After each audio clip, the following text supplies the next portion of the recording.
So today I would like to talk about brushes and which brushes to buy when starting oil painting. There is a huge selection of brushes on the market and this can be very confusing for the beginners. So today, at the end of this video, I will give you a few tips regarding brushes and I will tell you which brushes are the best to buy when starting oil painting. So a brush is made of three parts. We have the hair, the bristle, we have the ferrule, and we have the handle. The two most common handles found on the market are made of wood or plastic. The information about the brush is also found on the handle. The ferrule is a metal part that holds the handle and holds tight together the bristle.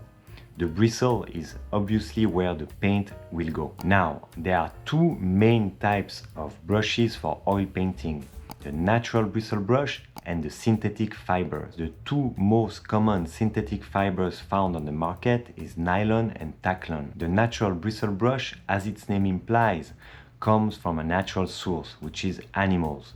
The most common natural bristle brush are hog bristle, but we also find sable bristles, badger bristles, squirrel bristles, only to name a few. The main difference between the synthetic fibers and the natural bristle brush will be the mark making. A natural bristle brush, especially the hog bristle brush, usually provide a heavier mark making, a more visible mark making. A synthetic fiber brush will be the mark making of a synthetic brush will be almost not visible. In the natural bristle brush, depending the bristles that you choose, you will also obtain very smooth, very soft mark making. So for example, the badger's bristles are very soft. The sable bristles are also very soft. You can use both types for oil paint. This comes to your own preference. My workflow often involve to use the natural bristle brush for the first part of the painting, and towards the end of the painting, when I add some details, I usually use a synthetic fiber. But this is not always true. It depends the painting I'm making, it depends my mood, it depends what type of mark making I want to make on my painting. Sometimes I only use natural bristle brush. One of the big difference between the synthetic fibers and the natural bristle brush is also that the natural bristle brush worn out way faster than a synthetic fiber. Usually synthetic brushes last for a long time, when a natural bristle brush tends to worn out way faster. On the other hand, a natural bristle brush holds more paint in the bristle compared to a synthetic brush. Now that we saw the two main types of brushes for oil painting, there is also a difference between the handles. We can find short handles or long handles. But remember, with oil painting, our surface is placed vertically. So it's highly recommended to hold your brush at the end of the handle. This is why a long handle is usually preferred for oil painting. This allows us to have a broader movement with our arm and wrist. Towards the end of the painting, it's totally possible to use short handles. But this again comes to your own preference. You can use short handle or long handle. Again, you will mostly see oil painters using long handles. Now that we saw the two main types of brushes, there is on the market a lot of different shapes. The most important thing to remember is to keep it simple when you start oil painting. You don't need plenty of brushes and you don't need plenty of different shapes. Only a few will be largely enough, and if you're on a budget, you can even choose only one shape. The three most common shapes for oil painting are the pointed round. The round brush is a cylinder that is pointed at the end. This is very much the brush that comes into our mind when we think about painting. The second common shape found for oil painting is a flat brush. A flat brush has a rectangular shape and it has a 90 degree angle here. The third common shape found for oil painting is the filbert. The filbert looks like a flat brush, but at the end of the bristle. The bristles are cut to make a round shape like that. This is a filbert brush. My recommendation when you start oil painting, my recommendation is to get a flat brush. A flat brush offers a variety of mark making. You can use it normally like that and have a broad and large mark making on your surface. But you can also tilt the brush to obtain a very thin line with your brush. And then you can as well use the angle at the end of the bristle to make little dots or little marks on your surface.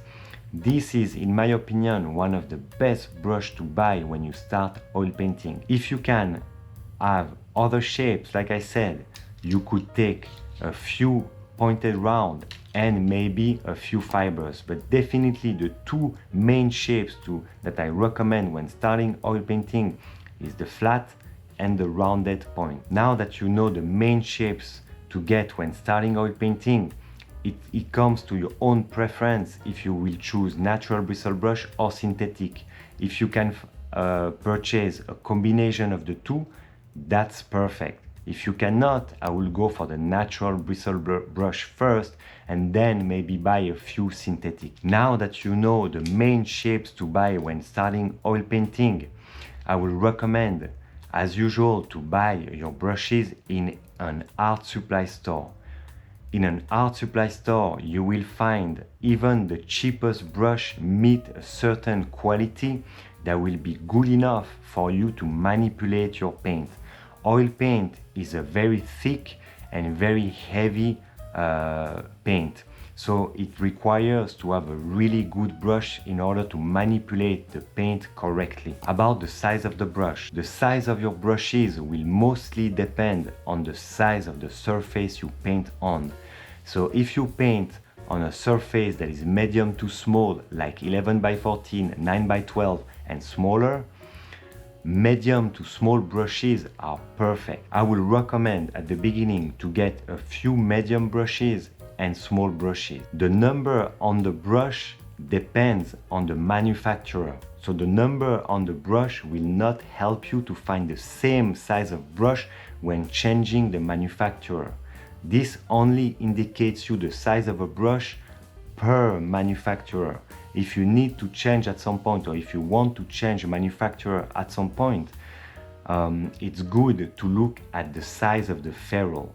The size here, it's usually indicated on their website. It's not indicated on the handle, or it's indicated on the box where the brush are stored in the art supply store. This is the size you need to pay attention to when changing manufacturer. You look at this size, it's usually indicated in millimeters. You look at this size and you get the same size, the same number here, the millimeters, from the other manufacturer. That way, no matter which manufacturer you choose your brush from, you can find again the size of the brush that you like. Now, I don't use only one manufacturer for my brushes. I choose my brushes depending of the price, depending of different factors at the moment where I need the brush. So I have maybe 3 to 5 different brands that I like to choose my brush from, and I purchase my brush from. I don't mind to change manufacturer at all. So this is important for you to keep in mind. There is not one brand that is above all the rest. Depending where you live in the world, some brands might be cheaper to you because the factory is located nearer where you live. Now, I would like to give you a few tips regarding brushes. See, when you purchase your brushes, often they will come with a little transparent cap here, a plastic cap. This cap is to protect the brush from the factory to the store to your studio. Once you have the brush in your studio and you start to use it, you can remove that cap and discard it. This is not something you want to try to put back on the brush after use. It's to discard as soon as you start to use the brush. My second tip, never leave a brush upside down like this in a solvent or in the water if you use acrylic, but never leave your brush in a jar like that upside down.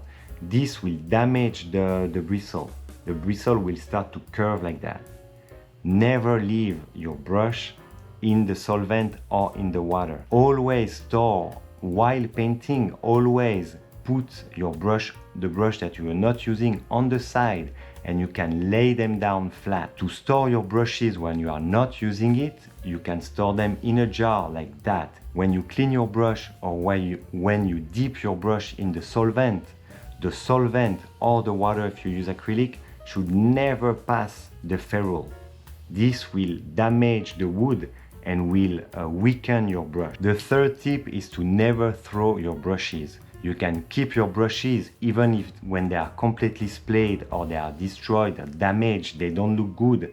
This can provide interesting mark making. So never discard a brush, never throw a brush. Keep them and store them in your studio. You never know, it might be useful in the future. If there is no more hair on the brush, you can still use the handle. For mark making, removing paint, there's different use of a handle. But again, you should never throw your brushes. The last tip that I would like to give you is to purchase 2 brushes, one to varnish your painting and one to apply your gesso on your surface. These 2 brushes should be never mixed with your brushes that you paint with. You should never use a brush that you use for oil painting to varnish your paintings or to gesso your painting. These 2 brushes needs to remain separate from your brushes that you use to paint with. The 2 brushes that you use for varnishing your painting and to apply the gesso on your surface can be purchased in a big box store, because big brushes like that tend to be very expensive in an art supply store. So these 2 brushes, you can buy them in a big box store, but try to get the best brushes they have in a big box store. These brushes needs to be from a high quality as well. Even if it's only to varnish and to gesso your painting, this needs to be good brushes. Regarding taking care and cleaning your brushes, I would like to do a separate video about that. And if you wonder which paint to choose when starting oil painting or which surface to choose when starting oil painting, I have a playlist dedicated to starting oil painting. I already made these 2 videos. You can check them out if you haven't seen it yet.